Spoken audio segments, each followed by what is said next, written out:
One Toronto developer just pre-sold 75% of their units during a condo crash, while prices across the GTA condo market are still down, while new condo sales hit near-record lows just months ago, while developers across the city are struggling to move inventory. So how did they do it? And more importantly, what does it tell us about this market? Because here is what most people are missing right now. The GTA condo market is not one story. It is actually several very different stories happening at once. And if you are only reading the headlines, you are getting maybe half the picture. Let me break this down properly. The developer in question is Condo. They are building Forêt Forest Hill, 3 residential towers near Bathurst and St. Clair. We are talking 35 to 41 stories, roughly 1,300 units ranging from $500,000 to $5 million, and they pre-sold 75% of Phase 1 in this market. That is not a small thing. So how? They went back to basics. A proper sales center, about 4,000 square feet. Sample suites so buyers could actually walk through a space. Real, physical, tangible product presentation, not just renderings and floor plans on a screen. People want to feel what they are buying, especially in a market where confidence has been shaken. And that lesson matters whether you are a developer, a seller, or an investor. First impressions and presentation are doing a lot of heavy lifting right now. Buyers are more selective than they have been in years, and the properties that are winning are the ones that make buyers feel certain. Now, let me pull back to the broader condo picture, because the Condo story does not exist in a vacuum. According to May 2026 data from the GTA housing market, new condo listings have fallen for 9 consecutive months. In May alone, new condo listings dropped 24% year over year. That is a significant supply pullback. And here is what that means practically. Inventory that had been piling up since 2024 is starting to compress. The record high completions from 2024 and 2025 are fading.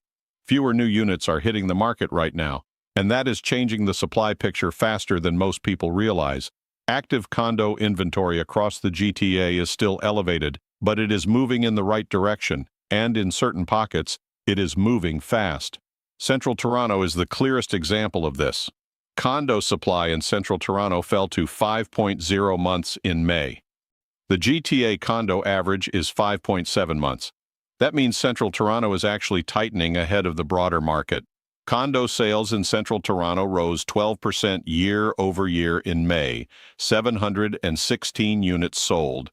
Average prices came in at $714,000, down 6% annually, but here is the important detail. Sales went up while prices stayed soft. That is the classic setup before prices start to stabilize. And before I continue, if you are finding this useful, hit subscribe so you never miss a GTA market update. Now back to what we were talking about. Now contrast Central Toronto with the 905 region. Condo prices in Mississauga, Vaughan, Brampton, Markham, and surrounding areas, down 10% year over year in May. Average selling price sitting at $575,000. That is nearly twice the rate of decline compared to the city of Toronto. So if you are watching the 905 condo market right now, you have more negotiating power than buyers had even 6 months ago. Prices have pulled back significantly, and sellers in those markets are competing harder for attention. For buyers who can afford to be patient, this is worth paying attention to. For investors looking at entry-level condos, the math in the 905 is different right now. And honestly, this surprised me when I looked at the data. The gap between Toronto condo performance and 905 condo performance is widening. These are not the same market right now, and treating them as one market could lead you to the wrong decision. Let me talk about the entry-level segment specifically. Condos priced under $600,000 across the GTA are seeing a surge in activity. According to June 2026 market data, this is one of the more competitive pockets right now. Why? Because this is where first-time buyers live, and first-time buyers are becoming more active as confidence slowly returns. GTA home sales rose 6.3% year over year in May to 6,583 transactions. That is the third consecutive month of annual sales growth. New listings fell 18.9% year over year. Those two trends moving in opposite directions is significant. More demand, less supply, and prices that are still down from a year ago, that combination does not last forever. History across the GTA suggests that when supply compresses and demand builds, prices eventually respond, not overnight, but the setup matters. For first-time buyers specifically, if you've been waiting for the perfect moment, the data is telling you the window of elevated buyer leverage is narrowing. Not closed, but narrowing. The sales to new listings ratio in the GTA hit 37.2% in May. In April, it was 34.8%. A year ago, it was 28.6%. Each of those moves represents real tightening, real compression of buyer advantage. And in the condo segment, that compression is already further along in central Toronto. Now here is what buyers and investors should actually do with this information.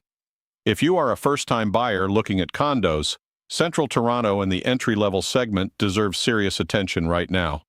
Prices are still below last year, but supply is falling and sales are rising. That environment rewards buyers who are ready to move with confidence. If you are an investor looking at condos for rental income, the 905 region offers lower entry points right now.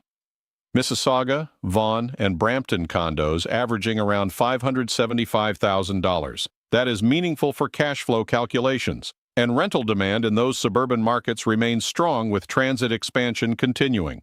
If you already own a condo and have been wondering what to do, the data from May 2026 suggests the worst of the condo supply wave may be behind us. Completions from the 2024 and 2025 record high are expected to taper through the rest of 2026. That means the inventory pressure that has been weighing on prices should start easing, and the Condo story underlines something important for sellers too. Presentation matters more right now than it has in years. Buyers are selective. They have options. The properties and developments that invest in the experience of buying are winning. Whether you are selling a resale condo in North York or Etobicoke, or listing a unit in Scarborough or Pickering, the way your property is presented is doing serious work in this market. The GTA condo market is not back. Let us be honest about that. Prices are still down year over year across every segment. The 905 region is still dealing with meaningful price softness, and the overall market is still moving cautiously, but the signals inside the data are shifting. 9 consecutive months of falling new listings, rising sales on an annual basis, supply compressing in central Toronto, entry-level condos seeing increased competition, and one developer managing to pre-sell 75% of a new project in Forest Hill. These are not random coincidences, they are early signals. And in real estate, the people who pay attention to early signals tend to be better positioned later. That is what the data is showing right now. What you do with that information is up to you.